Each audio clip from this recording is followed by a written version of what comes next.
उनके बीच गिलास वाला हाथ बढ़ाए राजा खड़ा था। राजन ने चौंक कर कहा, अरे राजा तू?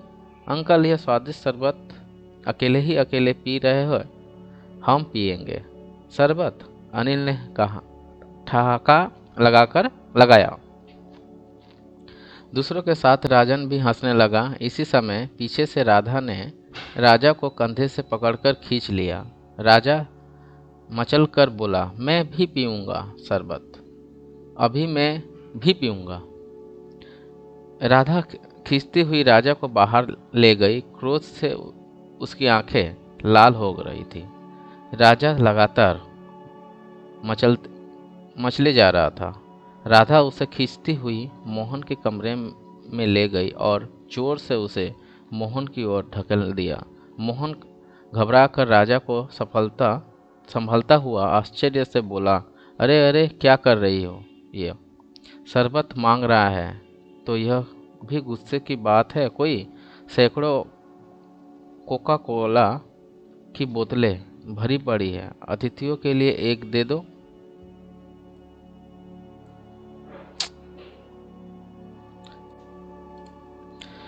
कोका कोला भी कोई शरबत है? राधा विषैले ढंग से मुस्कुराई। आपका लड़का वह शरबत मांग रहा है जो आपके भाई साहब अपने मित्रों के साथ पी रहे हैं। क्या? मोहन ने आश्चर्य से घबराकर पूछा। राजन घर में शराब पी रहा है? दूसरी बोतल खोली ही गई है मेरे सामने। राधा ने घृणा प्रकट करते हुए कहा, दोस्तों की पूरी सेना है राजकुमार जी के साथ,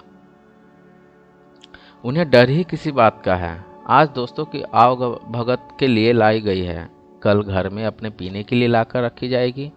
आज बच्चा मांग कर पी रहा है, कल चुरा कर और छिपा कर पिएगा। हानि ही क्या है इसमें है? मोहन कुछ न बोला। उसकी भवें सिकुड़ गई थी। माथे पर सलवटों का जाल सा बिछा गया था। वह राधा और राजा की वही छोड़कर कमरे से निकल गया। अभी वह राजन के कमरे ही की ओर बढ़ रहा था कि राजन के मित्र मंडली से उसे किसी की आवाज़ सुनाई दी। इसके गुण धीरे धीरे खुलते हैं मेरे लाल, बकरी को एक घूंट पिला दो और उसे शेर के सम्मुख खड़ा कर दो। इस वाक्य पर कमरे में कई मिले जुले ठहाके गूंजे। मोहन ठिठक कर रुक गया। फिर कुछ सोचकर वह हॉल की ओर पलट गया। हॉल में सारे अतिथि इकट्ठे हो चुके थे। सामने ही उसे संध्या दिखाई दी, जो अपने सबसे सुंदर वस्त्रों से सुसज्जित थी। उसके होठों पर एक जगमगाती हुई सी मुस्कान नाच रही थी। वह नौकर से पूछ रही थी, राजन बाबू कहाँ है सामू?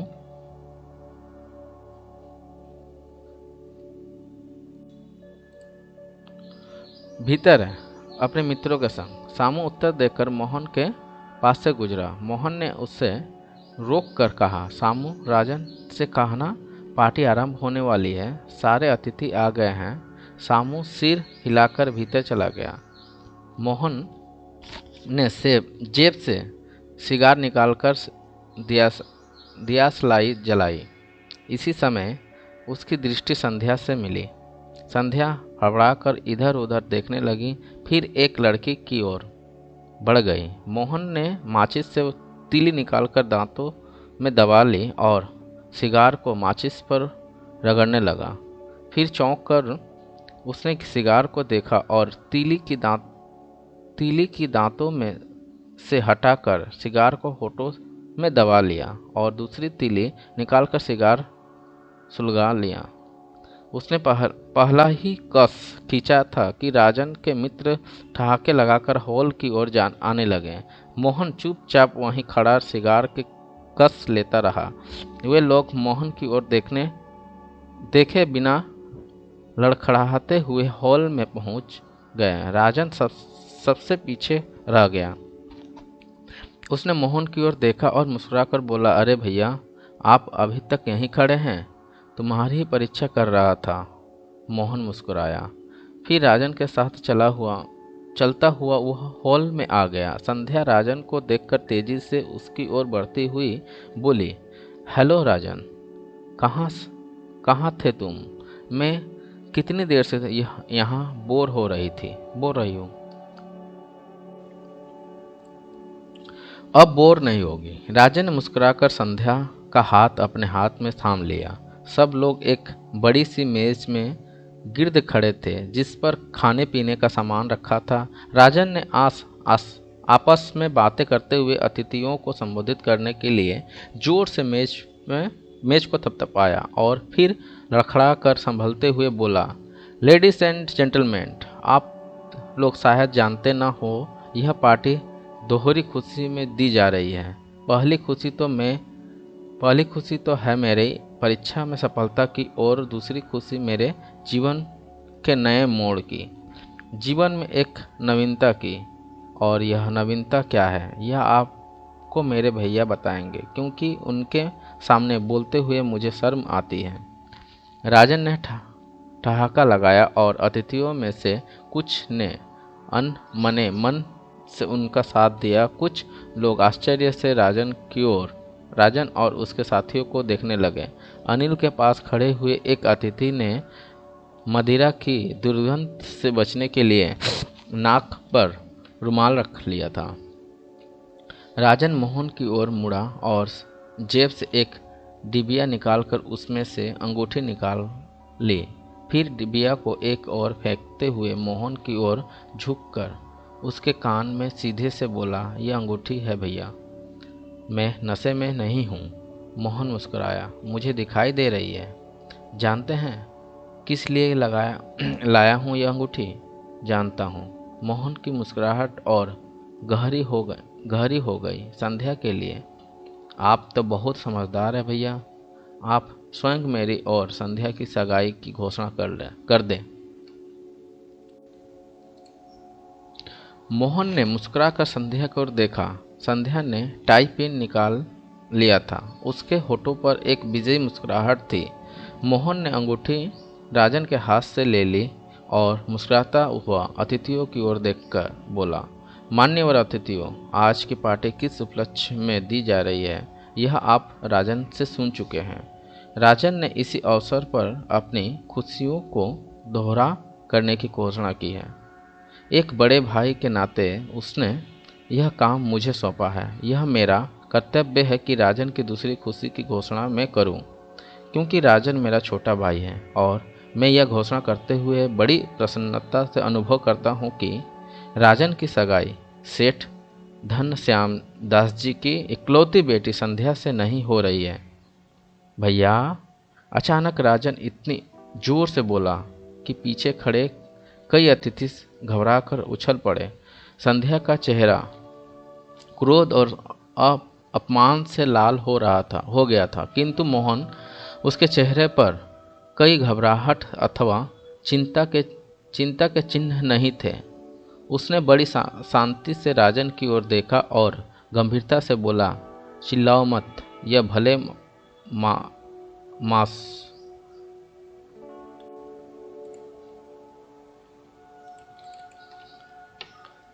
चिल्लाओ मत, यह भले मानसों का घर है। यहाँ बहुत शोर शिफ्ट अतिथि भी उपस्थित है। राजन का मस्तिष्क अत्यधिक क्रोध से भिन्ना गया था। वह बड़ी कड़ी और कठोर दृष्टि से मोहन को घूर रहा था। उसके होठ बड़ी सख्ती से भींचे हुए नथुने घृणा और क्रोध की अधिकता से फूले हुए थे। उसे ऐसे अनुभव हो रहा था जैसे उसका प्यार करने वाला कई भाई किसी राक्षस के रूप में उसके सामने आ गया है। उसने होठ भींचकर कहा, आखिर क्यों नहीं हो रही मेरी सगाई संध्या के साथ? इसलिए कि यह संबंध मुझे पसंद नहीं। मोहन ने उसी शांत मुद्रा से सिगार का एक कस लेकर उत्तर दिया, संध्या से ब्याह मैं करूँगा या आप? ब्याह मेरे छोटे भाई का है। मैं पूछता हूँ, संध्या में क्या बुराई है? वह ऊंचे परिवार की नहीं है, शिक्षित नहीं है, सुंदर नहीं है, शिष्ट नहीं है। यह सब है, किंतु केवल शिक्षा, सुंदरता और उच्च परिवार एक कुलीन बहू और मान मर्यादा रखने वाली बहू की आवश्यकताओं को पूरा नहीं करते हैं। बहुत हो गया राजन बाबू, संध्या ने बीच में तड़प कर कहा। क्या आपने मुझे अतिथियों के सामने अपमानित करने के लिए बुलाया था? मैं जा रही हूँ। ठहरो संध्या। राजन ने संध्या की बाह थाम ली, फिर मोहन की ओर मुड़कर उनकी आंखों में झांक कर बोला, क्या आप बता सकते हैं कि मेरे विवाह से आप इतना घबरा क्यों रहे हैं? बहुत अच्छे, मोहन उसी मुद्रा में बोला। वास्तव में शराब मनुष्य को बहादुर बना देती है। खैर, मैं तुम्हें इंजीनियरिंग की शिक्षा के लिए विलायत भेजना चाहता हूँ, ताकि आपस लौटकर तुम मेरी ही मिल में 2-3 हजार रुपये पा सकोगे और मुझे बाहर से किसी इंजीनियर को नियुक्त न करना पड़े। या इसलिए कि मेरी विलायत में शिक्षा और निवास के बीच आप ही सारी संपत्ति के मालिक बन रहे हैं। आप जानते हैं कि ब्याह के बाद मैं आपके बहुत से बंधनों से स्वतंत्र हो जाऊंगा। इससे मुझ पर क्या प्रभाव पड़ सकता है? आप पर इसका प्रभाव अवश्य ही पड़ेगा। आपके हाथ से आधा कारोबार निकल जाएगा, आधी संपत्ति निकल जाएगी। फिर आप सुगमता से डैडी की छोड़ी हुई पूरी धन संपत्ति को हजम न कर सकोगे। पर मैं ऐसा न होने दूंगा। आपकी चाल अब धीरे धीरे मेरी समझ में आ रही है। आपके लाड़ प्यार का कारण भी खुलकर सामने आता जा रहा है। साथ ही आप यह भी अनुभव होने लगा है कि मैं पहले के समान अबोध नहीं रहा। आप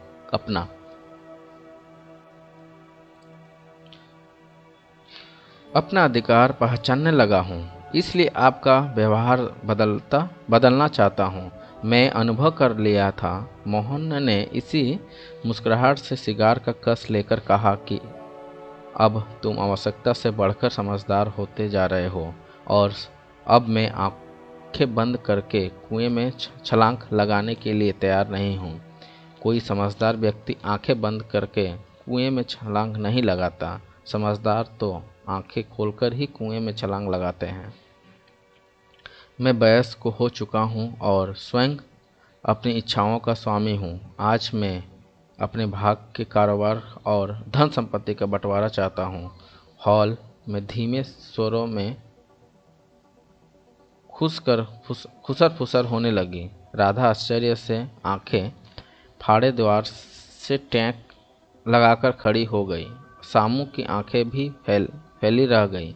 संध्या ने विजयी मुस्कुराहट के साथ मोहन को देखा और अनिल, धर्मचंद, फकीरचंद तथा कुमुद का नशा और गहरा हो गया, किंतु मोहन के चेहरे पर तनिक भी परिवर्तन नहीं था। कोई घबराहट और चिंता नहीं थी। उसके बड़े संतरे की ओर फांक मुंह में डाली और फिर चुपचाप सिगार पीने लगा। राजन ने घूर कर कहा, सुन रहे हैं आप? मैं क्या कर रहा हूँ? सुन रहा हूँ। मोहन सिगार का धुआं छोड़ते हुए स्थिर भाव से बोला, कुछ समय पहले ही इस तूफान की तीव्रता को अनुभव कर रहा था और 2-3 दिन से मुझे विश्वास हो गया था कि यह प्रचंड तूफान अवश्य ही आएगा और तुम्हारे शरीर से वस्त्र उतार कर तुम्हें नग्न छोड़ जाएगा और तुम पलक झपकते ही कौड़ी कौड़ी की अधीन हो जाओगे। तुम्हें यह साहस, शिष्टता से बात करो। मोहन आंखें निकालकर बोला, अब तुम ठाकुर मोहन कुमार के छोटे भाई नहीं हो, तुम एक कंगाल हो और सेठ ठाकुर मोहन कुमार के सामने खड़े होकर बातचीत कर रहे हो। हमने तुम्हें डैडी के स्वर्गवास होने के बाद अपने भाई के समान ही नहीं बल्कि बेटे की भांति तुम्हारा पालन पोषण किया, तुम्हारी शिक्षा और विशेष ध्यान दिया है। किसी बात पर तुम्हारा मन मैला नहीं होने दिया। तुम्हारी हर इच्छा पर्याप्त को पूरा किया। आधी आधी रात तुमने हजारों रुपये की मांग की और हमने कभी यह भी नहीं पूछा कि तुम्हें इतने रुपये किस लिए चाहिए। तुमने क्लबों, जुए और शराब में हमारा धन पानी के समान बहाया। हमने कभी तुम्हारा हाथ रोकने का प्रयत्न नहीं किया ताकि तुम्हारे मन को कष्ट न पहुँचे। हमने चाहा कि तुम्हें विदेश भेजकर इंजीनियर की उच्च शिक्षा दिलाएं ताकि द्वार द्वार भटकने के स्थान पर तुम हमारी ही फैक्ट्रीज में अच्छे वेतन पर नियुक्त हो सको और हमारे संरक्षण में रहो। और तुम हमारे उपकार का बदला यह चुका रहे हो कि आज हम ही पे आंखें मिलाकर इस उद्दंडता से बात कर रहे हो। निसंदेह आंखें मिलाकर मैं समान रूप से आपसे बात कर रहा हूँ, राजन विषैली मुद्रा में बोला, क्योंकि जब तक मैं आपका अपना भाई अपने पिताजी के स्थान पर समझता था, मैंने मन में आपके लिए सम्मान था, स्नेह था, क्योंकि उस समय मैं आपके मन के कुट भावों को नहीं समझता था। मुझे यह ज्ञान नहीं था कि आप मुझे एक मधुर विष पिलाकर सदा के लिए अपने अधीन रखना चाहते हैं। किंतु जब धीरे धीरे मेरी आंखें खुलने लगी, आपके मधुर विष का प्रभाव स्वयं ही घटने लगा। आपका व्यक्तित्व, आपकी भावनाएं सब मेरी समझ में आ गई। आज आप खुलकर स्पष्ट रूप से मेरी आंखों के सामने आ गए हैं। आप मुझे विदेश भेजकर इंजीनियर बनाना चाहते हैं कि मैं वापस आकर इसी प्रकार के आपके अधीन रहूं।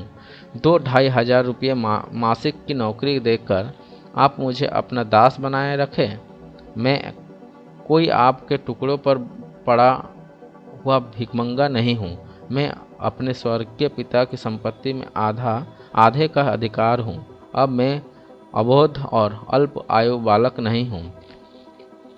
अपने ढंग से अपनी इच्छा अनुसार जीवन व्यतीत करने का साहस रखता हूँ और आज मैं अपना अधिकार प्राप्त करने की यहाँ से टलूंगा। अवश्य मिलेगा, मोहन विषैली मुस्कुराहट के साथ बोला। तुम्हें तुम्हारा अधिकार अवश्य मिलेगा। फिर मोहन ने अतिथियों में बैठे एक बूढ़े सज्जन की ओर देखा और उधर संकेत करते बोला, यह है डैडी के समय से हमारे पुराने सीटर, हमें न्याय परामर्श देने वाले खन्ना साहब। तुम इनसे अपना अधिकार मांग सकते हो, क्योंकि डैडी ने मरने से कुछ ही समय पूर्व अपना वसीयतनामा तैयार किया था और खन्ना साहब की उपस्थिति में उस पर हस्ताक्षर किए थे। स्वयं खन्ना साहब के हस्ताक्षर साक्षी के रूप में उस वसीयतनामे पर हैं।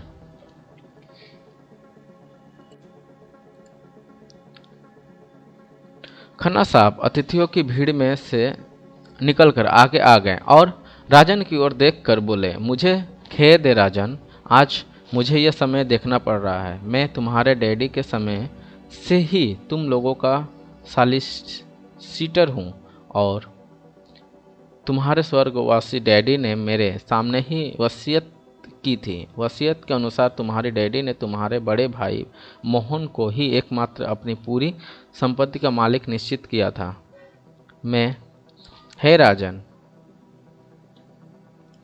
राजन के मन को धक्का सा लगा। संध्या आंखें फाड़ कर खन्ना साहब की ओर देखती रह गई। अतिथियों में बातें होने लगी। मोहन के होठों पर एक संतोषजनक मुस्कुराहट फैल गई।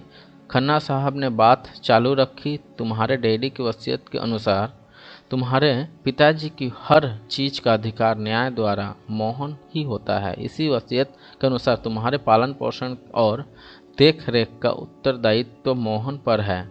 जब तक तुम उससे मिलकर रहते हो तब तक वह तुम्हारे निजी व्यय के लिए तुम्हें 1,000 से 3,000 रुपये मासिक तक देने का पाबंद था।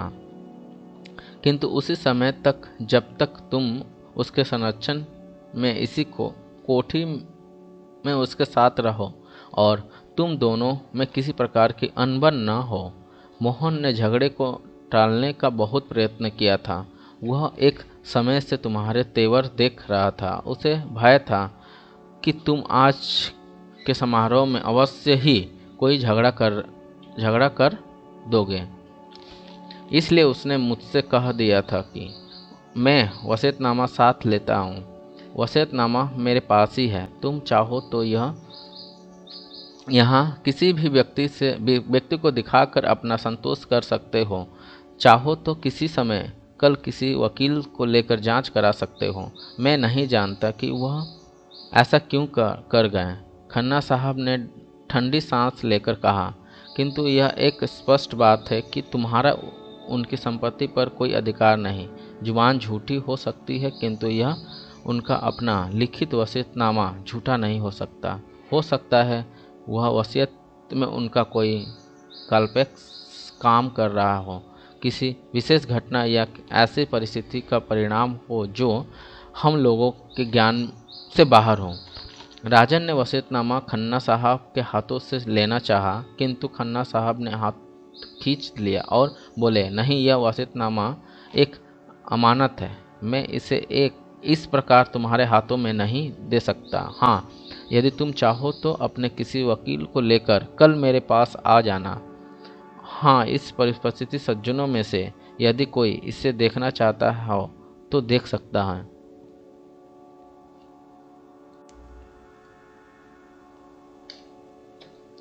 अतिथियों में से कुछ लोग आगे बढ़ आए और खन्ना साहब के हाथ से वसीयतनामा लेकर पढ़ने लगे। शेष लोग सन्नाटे में खड़े थे। संध्या आश्चर्य से आंखों फाड़े राजन की ओर देख रही थी और राजन उसकी तो दशा ऐसी थी मानो उसके तो पांव तले धरती ही खिसक गई हो। वह निष्प्राप सा खड़ा था। उसका चेहरा सफ़ेद हो गया था और आंखों का प्रकाश जैसे लोप हो गया हो। आखिर वसीयतनामा देखकर बाद एक आदमी ने ठंडी सांस लेकर कहा, वसीयत तो वही है जो खन्ना साहब ने बताई है। नीचे आत्माराम जी के हस्ताक्षर भी हैं। राजन कुछ न बोला। उसकी आंखें अब भी आश्चर्य से फैली हुई थी और वह धीरे धीरे होठों पर जबान फेर कर मुड़ा।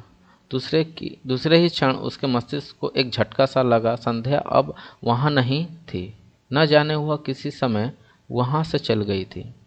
अचानक अनिल, धर्मचंद, फकीरचंद और मुकुंद मेज पर से हटकर राजन के पास आए और बोले, आओ राजन, चले। राजन ने पांव बढ़ाया ही था कि मोहन ने हाथ उठाकर कहा, ठहरो। राजन ठिठक कर रुक गया। मोहन मुस्कुराता हुआ उसके पास आया और बोला, अभी ऐसी कुछ चीज़ें तुम्हारे पास है जो मेरी संपत्ति है। आज से मैं एक कठोर, बुरा और स्वार्थी भाई कहलाऊंगा। फिर उस उपाधि की कोई श्रेणी कम क्यों रह जाए। राजन ने घृणा पूर्ण दृष्टि से मोहन की ओर देखा, फिर चारों ओर देखकर उसके जेबों में हाथ डाले। एक जेब से कार की चाबी निकाली, दूसरी जेब से नोटों का पर्स और तीसरी जेब से सोने का सिगरेट केस।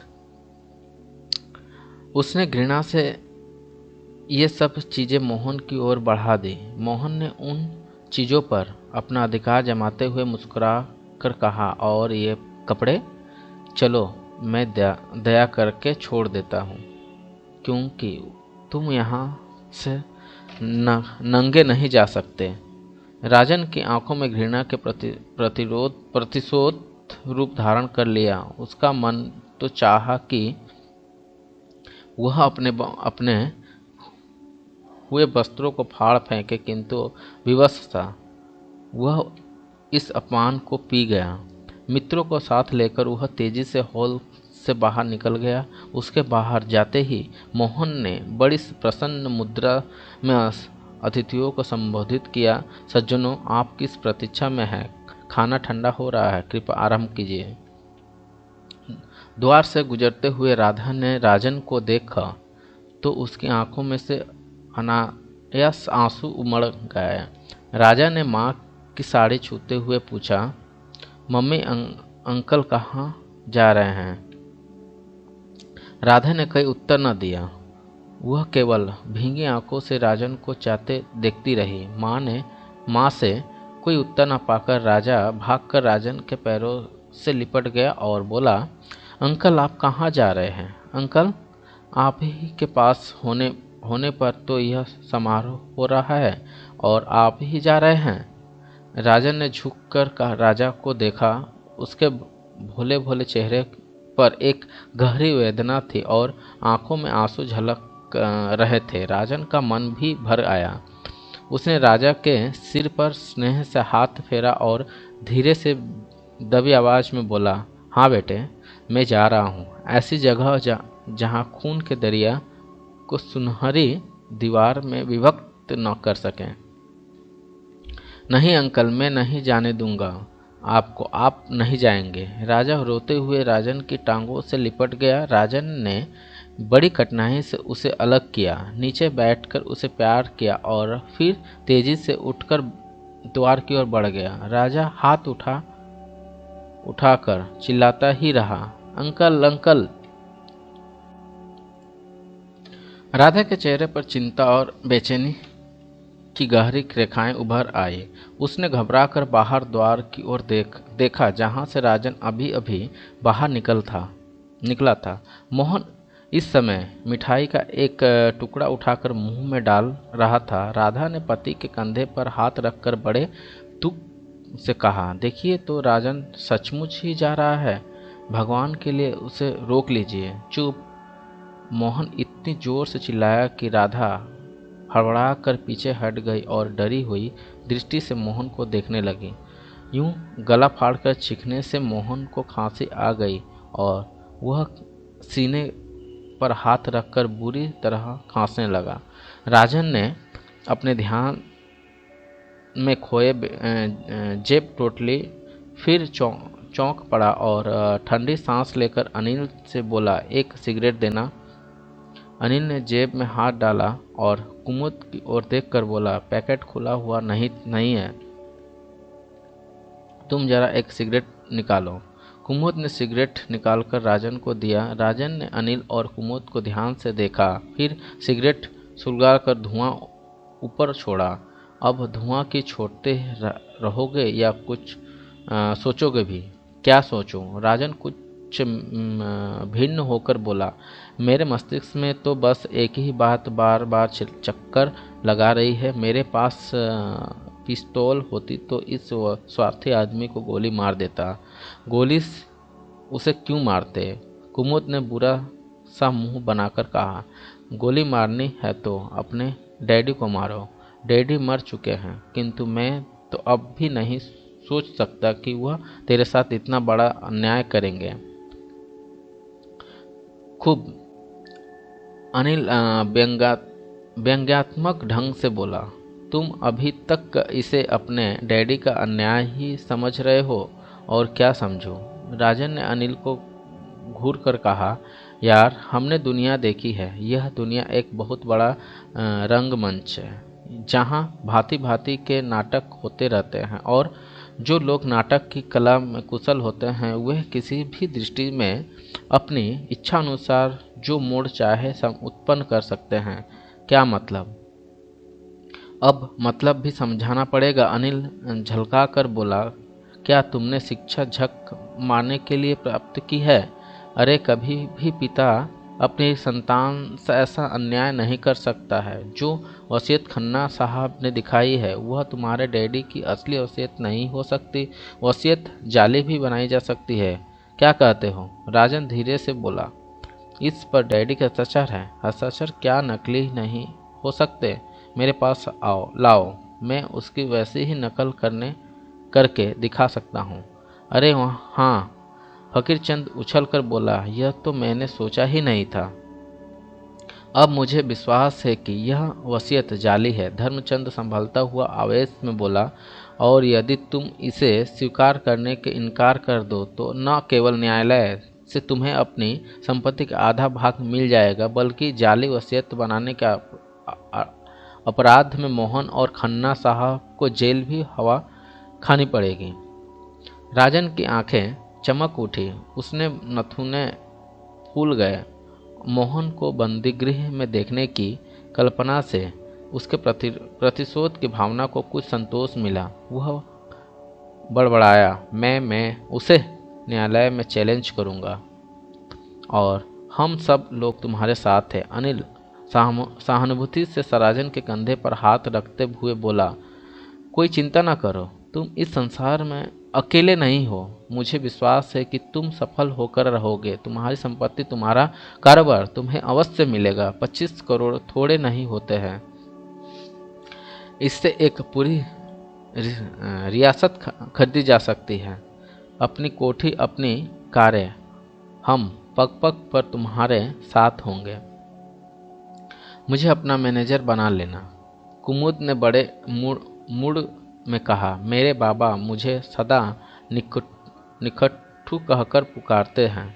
मैं उन्हें बता दूंगा कि मैं निकट्ठू नहीं हूँ। मुझे तक भाई केवल 25,000 रुपये उधार दे देना। फकीर चंद ठंडी सांस लेकर बोला, इस साले हर दिन के झगड़े से छुटकारा मिल जाएगा। मैं अपना कारोबार अलग करके बैठ जाऊंगा। मेरा काम केवल 10,000 में चल जाएगा। धर्मचंद आगे खिसकता हुआ बोला, 1 वर्ष हो गया जब तुम्हारी भाभी ने गहने काम आरंभ करने के लिए गिरवी रखे थे, आज तक नहीं छुड़ा सका। अब तुम्हारे द्वारा यह काम हो जाए तो जीवन भर तुम्हारी भाभी तुम्हें आशीर्वाद देगी। तुम लोग अभी से कल्पना की दुनिया में विचरने लगे हो। अनिल बुरा सा मुंह बनाकर बोला, अरे राजन को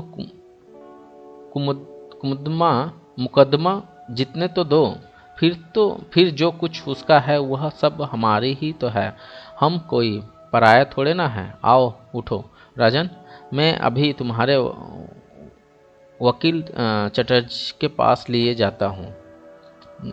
नगर का माना हुआ वकील है। इसके बाद हम लोग जरा बार में चलेंगे। सब नशा उखड़ गया है इस बात से। सारी मित्र मंडली उठ खड़ी हुई। राजन की आंखों में प्रतिशोध की भावना और घृण की आग स्पष्ट झलक रही थी। उसके होठों पर एक घृणामय मुस्कुराहट फैल गई। वकील चटर्जी ने चौंक कर कहा, क्या कहा? वसीयत मिस्टर खन्ना ने तैयार की है? जी हाँ, अनिल ने हाथ मिलाते हुए कहा, इसलिए तो हम आपके पास आए हैं। इस नगर में आपके अतिरिक्त और कौन सा वकील खन्ना साहब से टक्कर ले सकता है? यह तो ठीक है मिस्टर अनिल, चटर्जी ने कहा, किंतु मेरे परामर्श की फीस 500 रुपये है। पहले फिर परामर्श। अनिल ने राजन की ओर देखा। राजन जेब टटोलने लगा। अनिल ने अपनी जेब में से 100 रुपये का एक नोट निकाल और कुमुद इत्यादि की ओर देखकर बोला, लाओ भाई 500 रुपये पूरे करो। एक दोस्त का काम है। मेरे पास केवल 300 है। दूसरे 2 दिन में खर्च के लिए रखे हैं। कुमुद, धर्मचंद और फकीर चंद ने अनमने मन से अपनी अपनी जेबें टोटली और बड़ी कठिनाई से फीस के 500 रुपये पूरे किए गए। मिस्टर चटर्जी ने पैसे गिनने और बोले, हाँ अब विस्तार से पूरी बात बताइए। अनिल ने एक बार फिर वर्णन किया। चटर्जी ने आंख से चश्मा उतारकर पोंछते हुए कहा, भाई देखिए, हो सकता है आप लोग अपने स्थान पर ठीक सोच रहे होंगे, किंतु अभी तक खन्ना साहब का पहला रिकॉर्ड बिल्कुल उजला है और मेरा विचार है कि वह इतनी बड़ी भूल करके अपने कैरियर को दागदार न बना सकेंगे। मेरा परामर्श है कि जो 10-15 हज़ार रुपये आप मुकदमेबाजी में लगाएंगे, इससे कोई व्यापार आरंभ कीजिए और संतोष से बैठ जाइए। व्यर्थ है मुकदमे की खून निकाल दीजिए। जी, अनिल ने आश्चर्य से कहा। सभी दोस्तों ने एक दूसरे की ओर देखा और फिर अनिल सूक्ष्म स्वर में बोला, यदि यही परामर्श देना था आपको तो हमारे 500 रुपये क्यों आपने जेब में रख लिए? वह तो परामर्श फीस है जनाब। चटर्जी मुस्कुराकर बोला, चूंकि आपका केस था इसलिए मैं रात के 11 बजे भी परामर्श देने के लिए तैयार हो गया, वरना 8 बजे के बाद मेरे मुवक्किल द्वार से ही लौट गए जाते हैं। किंतु मिस्टर चटर्जी, मुझे विश्वास है कि मेरे डैडी मेरे प्रति इतना अन्याय नहीं कर सकते। मेरे भाई ने मुझसे धोखा किया है। ठीक है, यदि आपको विश्वास है तो मैं क्या कह सकता हूँ। मैं तो वकील हूँ और वकील का काम केस लड़ना है। आप लोग कल किसी समय कोर्ट में आ जाइए। 5,000 रुपये मेरी फीस लेते आइएगा। केस फाइल कर दिया जाएगा। उन लोगों ने फिर एक दूसरे की ओर देखा और चटर्जी के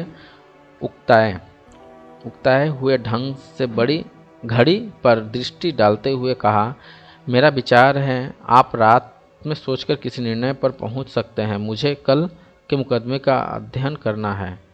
1 मिनट ठहरिए वकील साहब, अब हम लोग जरा सा आपस में परामर्श कर ले। अनिल ने उठते हुए कहा। राजन उठने लगा तो अनिल ने कहा, तुम यही ठहरो राजन। राजन हक्का बक्का इन लोगों को देखता रह गया। अनिल, धर्मचंद, फकीरचंद और कुमुद पर्दे की ओर ओट चले गए।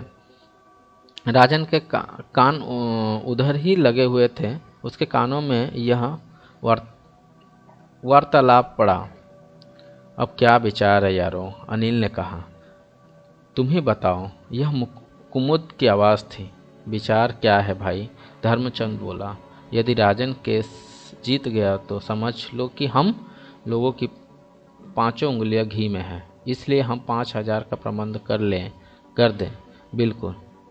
और यदि केस हार गया तो 500 तो डूब ही गए हैं, यह 5,000 भी डूबे ही समझो।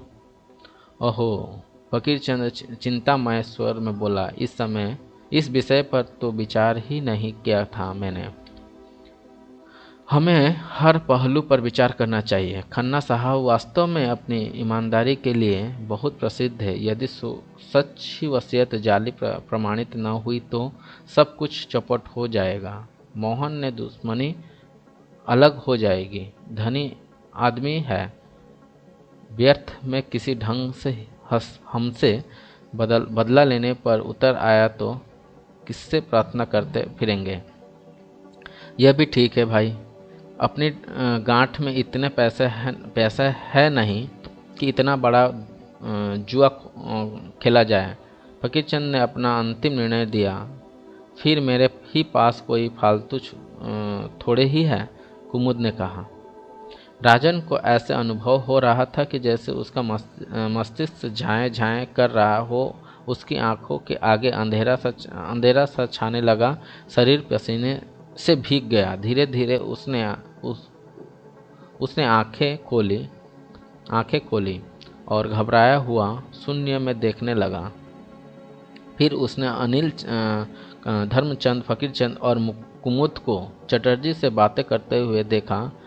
अनिल कह रहा था, अच्छा वकील साहब, इस समय हम लोग चाहते हैं हम लोग कल सुबह तक किसी निर्णय तक पहुंचकर आपको सूचित करेंगे। ठीक है, चटर्जी ने कहा। आओ राजन, चले। अनिल ने राजन की ओर मुड़ते हुए कहा। राजन चुपचाप उठकर उन लोगों के साथ बाहर निकल आया। अनिल ने अपनी कार के पास पहुंचकर घड़ी देखी और चौंकते हुए बोला, अच्छा भाई, तो मैं चलता हूँ। 11 बजे चुके हैं। मुझे याद नहीं रहा था कि आज मेरे पास ऑपरेशन हुआ, सांस का ऑपरेशन हुआ है।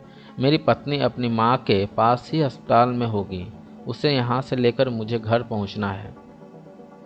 यह कहकर अनिल बिना किसी का उत्तर सुने ही गाड़ी की खिड़की खोलकर ड्राइविंग सीट पर बैठ गया। दूसरी ओर से खिड़की खोलकर धर्मचंद उसे बराबर वाली सीट पर आ बिराजा और बोला, चलो यार, मुझे रास्ते में छोड़ जाना। मेरा सिर पीड़ा से फटा जा रहा है। गाड़ी स्टार्ट हुई और तेजी से आगे बढ़ गई। राजन कुछ भी न बोला। कुछ क्षण बाद फकीरचंद ने उकता कर कहा, आखिर हम यहाँ कब तक खड़े रहेंगे? राजन ने चौंक कर फकीरचंद की ओर देखा, किंतु कुछ बोला नहीं। फकीरचंद ने एक लंबी जहाई ली और बोला, मेरा घर तो इस ओर है भाई। अरे हाँ, तुम कहाँ जाओगे? मैं? राजन धीरे से बड़बड़ाया। हाँ, मैं कहाँ जाऊँगा? मेरा विचार है आज की रात तुम कुमुद के यहाँ काट लो, कल फिर कहीं प्रबंध कर लेना। क्यों कुमुद? ई हा, क्या हानि है इसमें? आज की रात मेरे यहाँ रहो, कल कहीं प्रबंध कर लेना। तो फिर मैं चलता हूँ। उत्तर की प्रतीक्षा किए बिना ही फकीरचंद तेजी से एक गुजरती हुई टैक्सी को रुकवा कर उसमें सवार हो गया। टैक्सी चल पड़ी और राजन टैक्सी को जाते हुए देखता रह गया। कुमुद कुछ चिंतित, कुछ उकताया हुआ सा खड़ा था। उसने चोर दृष्टि से राजन को देखा और बोला, तो फिर चल रहे हो? ये हाँ, चल रहा हूँ, राजन बड़बड़ाया। दोनों साथ साथ चल पड़े। कुमुद कुछ इस प्रकार उदास अनमना सा उकताता हुआ धीरे धीरे चल रहा था, मानो किसी परिचित की अर्थी के संग विवस्वत शमशान घाट की ओर चल रहा है। और राजन कुछ इस दशा में चल रहा था मानो अपनी अर्थी स्वयं उठाए हो। उसका माथा समाट था, होठ बंद थे और आंखों भावहीन, बस वह चुपचाप फैली हुई थी। वह पलक भी नहीं झपक रहा था। कुछ दूर चलने के बाद कुमुद ने राजन को सिगरेट सुलगा कर दिया और वहाँ, लो सिगरेट पियो। हूँ। राजन ने सिगरेट की ओर देखा और बोला, मुड़ नहीं है। कुमुद ने सिगरेट अपने होठों में दबा लिया और माचिस की तीली हवा में उछालता हुआ चिंतित स्वर में बोला, समझ में नहीं आता आखिर अब होगा क्या? राजन कुछ ना बोला, चुपचाप चलता रहा। कुमुद ने फिर निस्तंभता को तोड़ा, तुमने भी कुछ सोचा इस विषय पर? हूँ।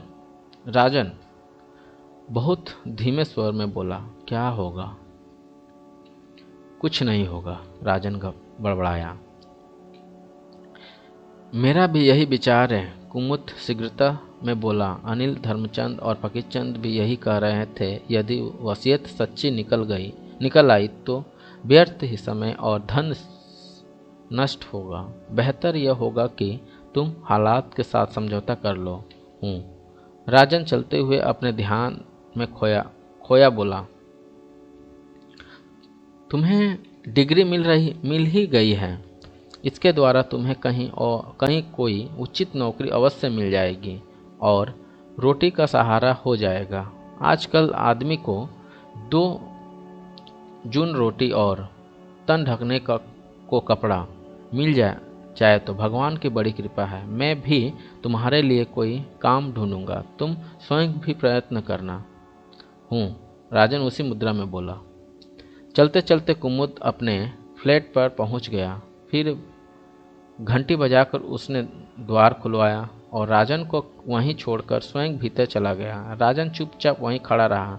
उसकी आंखें वैसे ही शून्य में घूर रही थी। लगभग 15 मिनट उसे वहीं खड़े रहना पड़ा। फिर कुमुद बाहर निकला और हाथ मलता हुआ बोला, क्षमा करना, मैं जरा बाथरूम में चला गया था। हूँ। राजन बहुत धीमे स्वर में बोला, मैंने तुम्हारी भाभी से कहा था कि राजन यहीं सोएगा। हूँ। किंतु भाई क्या बताऊँ, बड़ी विचित्र नारी है। इतनी डरपोक नारी तो मैंने आज तक नहीं देखी। वह कहती है कि यदि कोई पराया पुरुष यो हार में रात को रहेगा तो अड़ोस पड़ोस वाले क्या सोचेंगे। तुम तो जानते हो कि घर में हम दोनों पति पत्नी के अतिरिक्त कोई तीसरा व्यक्ति नहीं रहता। हूँ। राजन ने बिना कोई चिंता प्रकट किए उसी संतोष में उत्तर दिया, यार बुरा ना मानना, कुछ विचित्र सी स्थिति बन गई है। चुप रहो। अचानक राजन इतनी तेजी से चिल्लाया कि कुमुद अनायास अनायास उछल पड़ा। फिर घबरा कर वह अपने फ्लैट में घुस गया और उसने भीतर से द्वार बंद कर लिया। राजन चीख चीख कर कहता रहा, तुम सब नीच हो, स्वार्थी हो, कृतघ्न हो। यार क्या मूर्खता है। कुमुद ने द्वार में से गर्दन निकालते हुए कहा, पड़ोस वाले क्या सोचेंगे। चुप रहो राजन। फिर दहाड़ा। कुमुद ने झट द्वार बंद कर लिया। राजन क्रोध दृष्टि से द्वार को यूं देखता रहा जैसे अब किसी ने सिर निकालकर बाहर झांका तो वह उसका सिर फोड़ देगा। किंतु अब कुमुद ने द्वार नहीं खोला। हाँ, अब दूसरे फ्लैटों के द्वार बड़ी बारी बारी खुलने लगे और आवाजें आ रही थी। कौन चीख रहा है? पागल मालूम होता है। शराब पी कर आया है। यह तो कुमुद के घर के सामने खड़ा है। नहीं भाई, कुमुद साहब तो बहुत भले आदमी हैं। तब तो कोई शराबी ही है। राजन ने चारों ओर दृष्टि घुमाकर अपने अपने द्वारों में से झांकती हुई आंखों को देख, जिधर भी वह देखता हुए आंखें डर कर पीछे हट जाती और खट से द्वार बंद हो जाता। आखिर जब एक द्वार पर उसकी दृष्टि टिकी तो एक अधेड़ आयु के व्यक्ति ने डरते डरते कहा, आगे जाओ भाई, क्यों शरीफ आदमियों की नींद नष्ट करते रहो। खामोश। राजन पागलों के समान चीखता हुआ उस द्वार की ओर झपटा। अधेड़ वायु के व्यक्ति ने झट द्वार बंद कर लिया और राजन मुट्ठियां भींच कर बड़बड़ाया, यह कोई शरीफ नहीं, सभी कमीने हैं, नीच। इसी प्रकार बड़बड़ाता हुआ वह धीरे धीरे एक ओर चलने लगा। कोई शरीफ नहीं है, सभी कमीने हैं, नीच। पास ही कोई कुत्ता भौंक कर राजन की आवाज मिलाने लगा। राजन ने मुट्ठियां चीव कर कुत्ते की ओर देख और फिर एक पत्थर उठाकर उसने कुत्ते की ओर फेंका। कुत्ता चाव चाव करता हुआ तेजी से भागा। राजन पत्थर उठा कर मारता हुआ कुत्ते के पीछे दौड़ता चला गया। क्या बात है? संध्या ने नौकर की ओर देखा। बेटा, राजन बाबू आपसे मिलना चाहते हैं। राजन अनिल हड़बड़ा कर खड़ा हो गया। अरे अरे, संध्या उसकी बाँह पकड़कर बिठाती हुई बोली, बैठो, तुम्हें क्या हो गया है? अरे वह मुझे यहाँ न देख ले। अनिल घबराया। देख लेगा तो क्या हुआ? संध्या ने मुस्कुराया कहा। पागल हो रहा है वह, अनिल ने चिंतामय स्वर में कहा। रात कुमुद को ही मारने दौड़ पड़ा था। बड़ी कठिनाई से उस बेचारे ने अपने प्राण बचाए। पड़ोसियों से अलग बहाना करना पड़ा कि एक दोस्त था जो शराब पीकर आ गया, कुछ रुपये ऋण मांग रहा है। तुम्हारे साथ मुझे देखकर और भड़क उठेगा। क्यों भड़क उठेगा? क्योंकि भड़क उठेगा। संध्या ने विषैली मुस्कुराहट से कहा, क्या मैं कोई उसकी खरीदी हुई दासी हूँ? तुम उससे प्रेम करती थी ना? अनिल मुस्कुराया।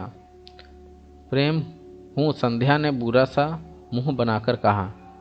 प्रेम हूँ, संध्या ने बुरा सा मुंह बनाकर कहा। प्रेम तो एक हल्के नाजुक कूंजे से भी अधिक कोमल होता है अनिल बाबू। मैं जीवन भर उस अपमान को नहीं भूल सकती जो भरी सभा में मेरे प्रति किया गया है। उसके भाई ने मुझे क्या समझ रखा है? क्या मैं किसी भिखारी की बेटी हूँ? मेरा बाप भी लखपति था। इन दिनों कुछ उलझनों की फेरी में आ गए हैं हम लोग। तो क्या वह सेठ शंभुनाथ तो इतना पीछे पड़ा है कि डैडी उससे 10-20 हजार रुपये लेकर कारोबार की साख संभाल लें। किंतु डैडी ही उसके उपकार अधीन नहीं होता चाहते, क्योंकि सेठ शंभुनाथ का इंग्लैंड रिटर्न्स अर्ध पागल बेटा मुझे पसंद नहीं। डैडी मेरा बाहा मेरी इच्छा अनुसार करना चाहते हैं। अब क्या इतने बड़े आदमी की बेटी के ससुराल वाले इतने गिरे पड़े होंगे कि 10-20 हजार से हमारी सहायता करके कारोबार की गिरती हुई साख को न संभाल सके? कदापि नहीं। अनिल ने मुस्कुरा कर संध्या का हाथ अपने हाथ में लेते हुए कहा, आखिर कारोबार होगा किसका? तुम भी तो अपने डैडी की इकलौती बेटी हो। इकलौती बेटी। डैडी की संपत्ति के एकमात्र मालिक। संध्या ने मुस्कुराकर टाई पिन अनिल की टाई पिन में टाँगते हुए कहा, राजन। अनिल अचानक उछलते हुए चिल्लाया। संध्या ने भी चौंक कर द्वार की ओर देखा। राजन मुट्ठियों भींचे नथुने फुलाए हुए खुकार दृष्टि से उन दोनों को घूर रहा था। उसके बाल बिखरे हुए थे, दाढ़ी बढ़ गई थी और पतलून मसली हुई थी। उसकी आंखों से एक जुनून और पागलपन झांक रहा था। संध्या ने क्रोध भरे स्वर में कहा, यह क्या मूर्खता है? बिना अनुमति भीतर कैसे चले आए? राजन कुछ न बोला। वह संध्या और अनिल को घूर रहा था। उसकी आंखें आग उगल रही थी। संध्या ने झुंझला कर कहा, सुना नहीं तुमने? क्या यहाँ क्या लेने आए हो? निकल जाओ यहाँ से। राजन कुछ न बोला। वह मुट्ठियाँ भींचे हुए उसी क्रोध मुद्रा में संध्या की ओर बढ़ता रहा, जैसे उसकी गर्दन दबोच डालेगा। संध्या घबरा कर पीछे हटती हुई बोली, होश में आ जाओ राजन, कहीं तुम पागल तो नहीं हो गए हो? होश में आ गया हूँ। राजन दांतों पर दांत जमाकर बोला, पागलपन की सीमा से निकल आया हूँ। तुम सब कमीने हो, कृतघ्न हो। राजन। संध्या क्रोध से चीख पड़ी। उसी समय राजन ने झपट कर संध्या की गर्दन दबोच ली और हाँफते हुए फूली सांस से बोला, जीवित नहीं छोड़ूंगा तुम्हें कमीनी, जीवित नहीं छोड़ूंगा।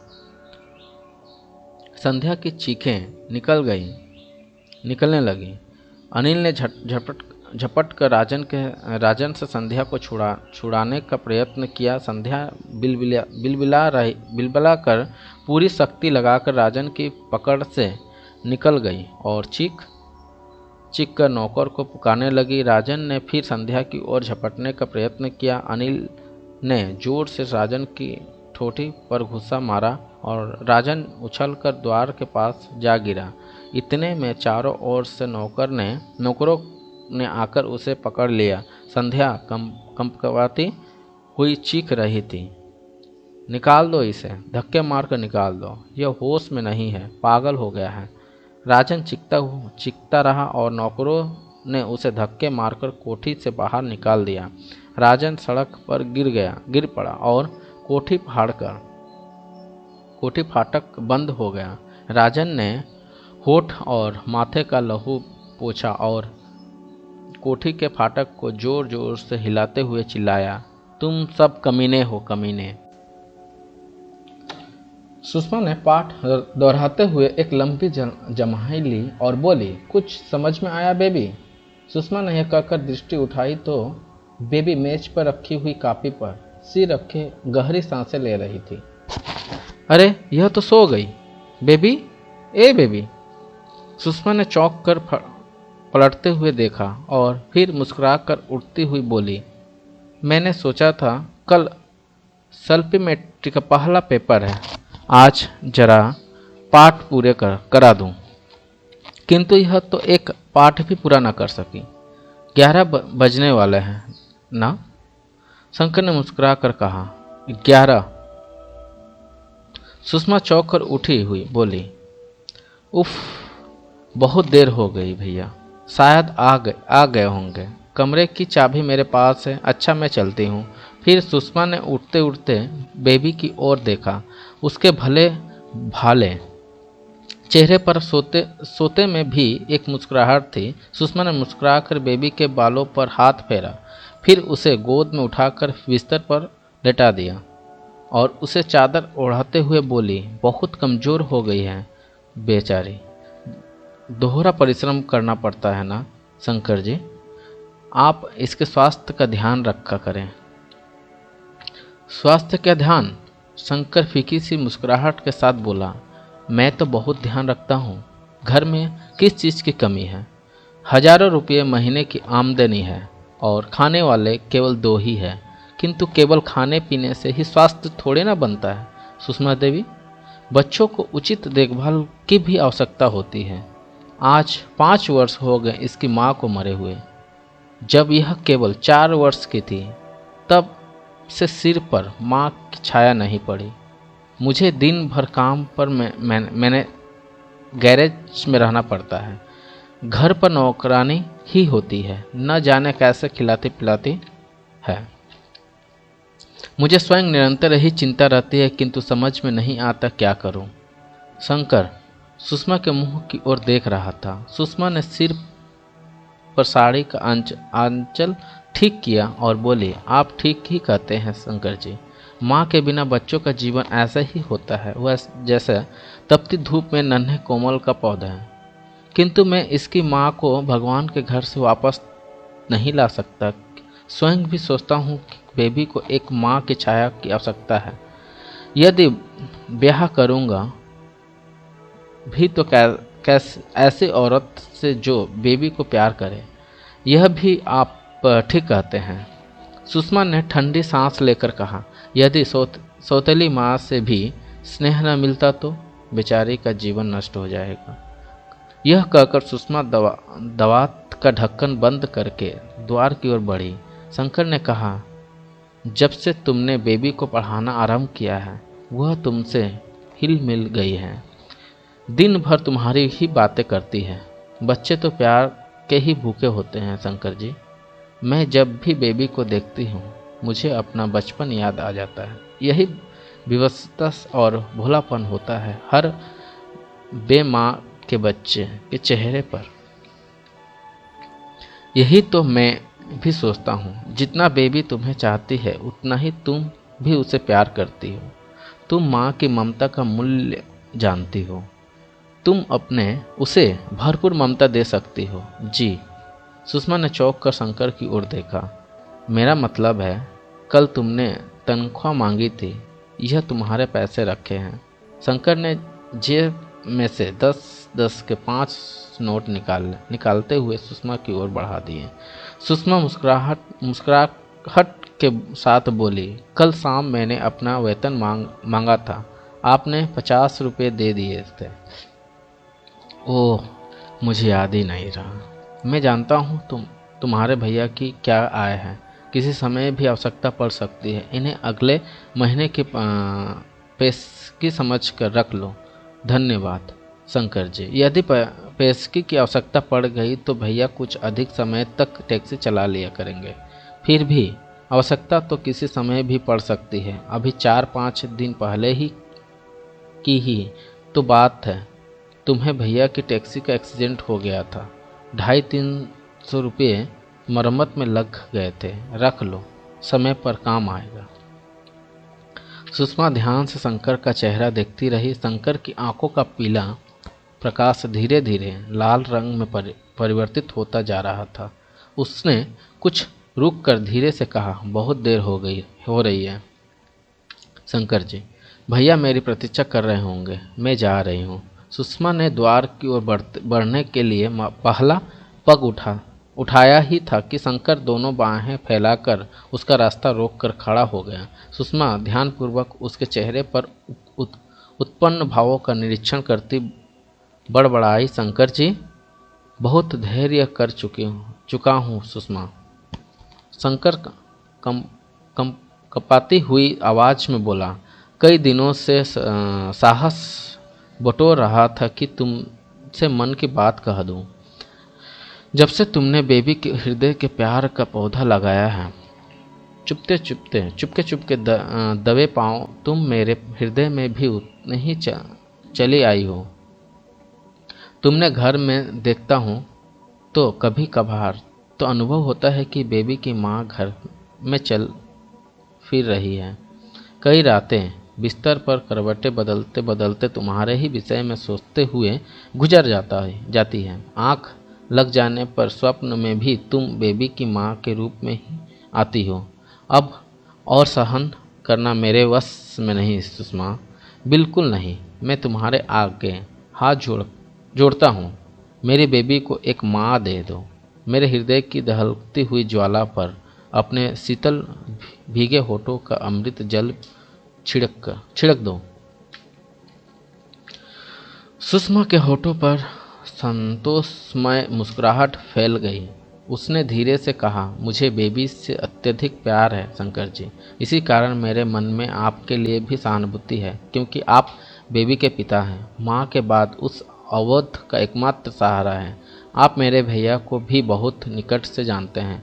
उन्होंने जिन परिस्थितियों में एक माँ और एक बाप का बनकर मुझे पाला है, उन परिस्थितियों में ने उन्हें कितना विद्रोही बना दिया है। मैं इसलिए भैया से आपकी शिकायत न करूंगी कि कहीं कल आपकी बेबी को भी बाप की छाया से वंचित न होना पड़े।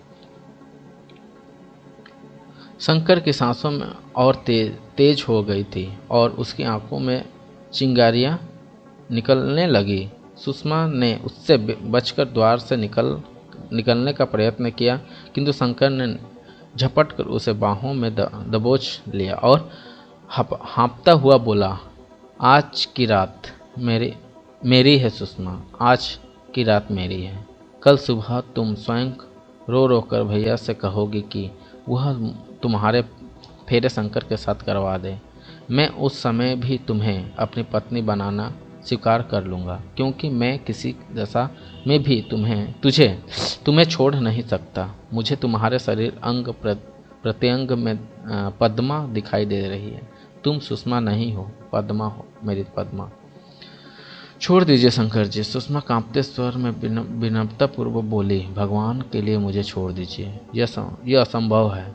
अब मुझसे तुम्हें कोई नहीं छुड़ा सकता। मैं जानता हूँ कि तुम शोर नहीं मचाओगी। यदि तुमने शोर मचाया तो बात तुम्हारे भैया के कानों तक भी अवश्य ही पहुँचेगी। तुम्हारा भैया यदि आवेश में आकर मेरे प्राण भी लेगा तो वह भी फांसी के तख्ते पर लटकेगा और तुम अपने भाई को अपने सामने फांसी लगते नहीं देख सकती। हाँ, मैं शोर नहीं मचाऊंगी। सुषमा बिलबिला कर बोली, मुझे भैया के जीवन से अधिक अपनी इज्जत प्यारी है। रास्ते वाले क्या जानेंगे कि मैं लूट गई या बच गई, किंतु ऊपर भगवान भी तो है शंकर जी। उसके कठोर दंड से बचिए। भगवान के मुझे जाने दीजिए। किंतु शंकर तो पागल सा हो रहा था। वासना ने उसे अंधा कर रखा था। उसने बलपूर्वक सुषमा को बिस्तर की ओर खींचने का प्रयत्न किया।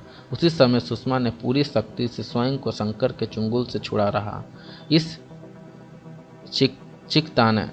खींचातानी में सुषमा का ब्लाउज मसक कर पीठ से हट गया, किंतु यह तो वासना का चढ़ा हुआ भूत था जिसने उसे इतना बल भी दे दिया था। उसका सांस अत्यधिक फूला हुआ था और उसकी टांगें कांप रही थी। सुषमा के दोनों हाथ स्वतंत्र थे। एक हाथ से वह अपने मुंह पर से शंकर का हाथ छुड़ाने का प्रयत्न कर रही थी और दूसरे हाथ से शंकर की पीठ पर घूंसे मार रही थी। शंकर को एक छाया की दिखाई दी। शंकर ठिठक कर रुक गया, किंतु दूसरे ही क्षण उसने संतोष की सांस ली। वह छाया लड़खड़ाती हुई उसके पास से बिना कोई ध्यान दिए निकलने लगी। शंकर ने सोचा कोई बेसुध शराबी होगा, उससे क्या भय है, किंतु जो ही वह लड़खड़ाता हुआ व्यक्ति उसके पास से निकलने लगा, सुषमा ने हाथ बढ़ाकर जोर से उसका हाथ पकड़ लिया वह व्यक्ति लड़खड़ा कर उसकी ओर मुड़ गया। घबराहट में शंकर की पकड़ ढीली पड़ गई। सुषमा एक बार पूरे बल से मछली और शंकर के कंधे से कूद गई। उसने उस व्यक्ति का हाथ अब भी नहीं छोड़ा था। धरती पर पैर पड़ते ही वह उस राह चलते व्यक्ति से निपट गई और हाँफती हुई बोली, बचाओ, भगवान के लिए मुझे बचाओ। वह आंगतुक आंखें फाड़कर देखता हुआ बोला, कौन है? कौन है? दूसरे ही क्षण शंकर ने उस व्यक्ति को एक घूसा मारा और वह लड़का लड़खड़ा कर पीछे हटा। सुषमा उसके साथ ही घिसकती चली गई। वह एक सहमी हुई फाख्ता के सामने थर-थर कांप रही थी। वह व्यक्ति अब और अधिक आंखें फाड़कर शंकर को देख रहा था। शंकर ने इस बार सुषमा का हाथ पकड़कर खींचने का प्रयत्न किया, किंतु सुषमा ने उस व्यक्ति की कमीज गले से थाम ली और वह दूर तक उसके साथ खींचता चला गया। और फिर उसने एकाएक सुषमा का हाथ पकड़कर जोर से झटका दिया। सुषमा का हाथ शंकर की पकड़ से स्वतंत्र हो गया। शंकर भन्ना कर फिर सुषमा की ओर झपटा। इस बार उस व्यक्ति ने हाथ घुमाकर शंकर की कनपट्टी पर मारा और शंकर का पूरा शरीर झंझना उठा। वह न केवल हड़बड़ा कर पीछे हटा, बल्कि ठोकर खाकर पीछे के बल गिर पड़ा। वह व्यक्ति यूं हाथ फैलाए हुए शंकर पर झुका। वह झूम रहा था जैसे उस पर प्रहार करने वाला हो। इसी समय शंकर के कानों से एक आवाज टकराई, सुषमा।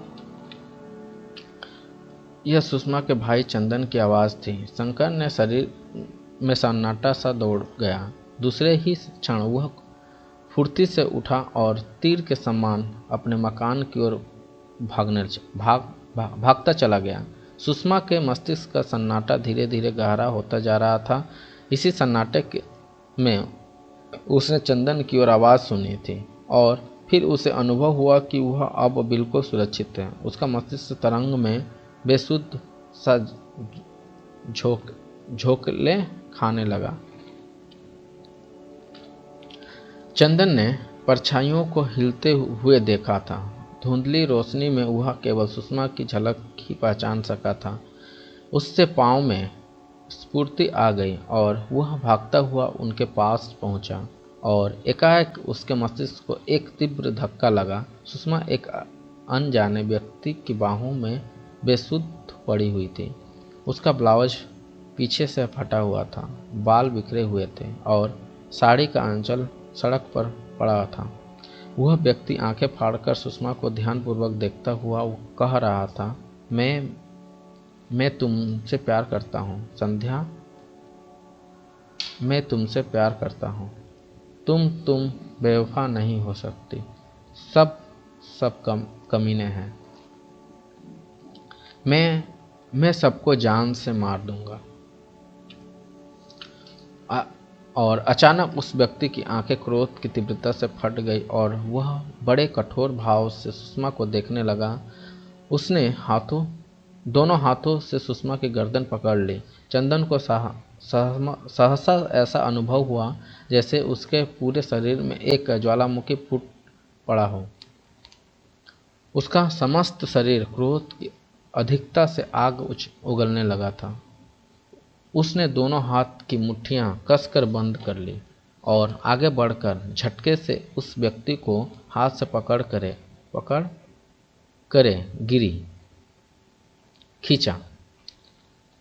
सुषमा एक निराश्रित स्तंभ के समान उस व्यक्ति की बाहों से छूटकर एक और जा गिरी। वह व्यक्ति झटके से एक पग पीछे हट गया और आंखें फाड़कर चंदन को देखने लगा। चंदन ने दांत भींच कर कहा, तुम हो बाबूजी? अभी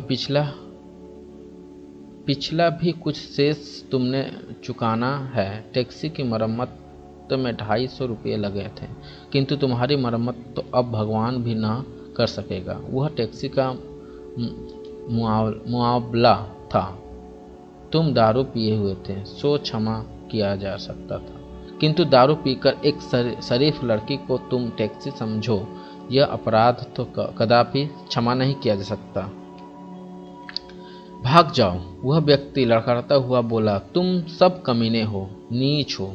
अचानक चंदन का भरपूर गुस्सा उस व्यक्ति की कनपट्टी पर पड़ा और वह लड़खड़ा कर पीछे हटता हुआ आंखें फाड़ फाड़ कर चंदन की ओर देखने लगा। चंदन ने उछलकर अब उस व्यक्ति के पेट में पांव से ठोकर मारने का प्रयत्न किया, किंतु दूसरे ही क्षण चंदन की टांग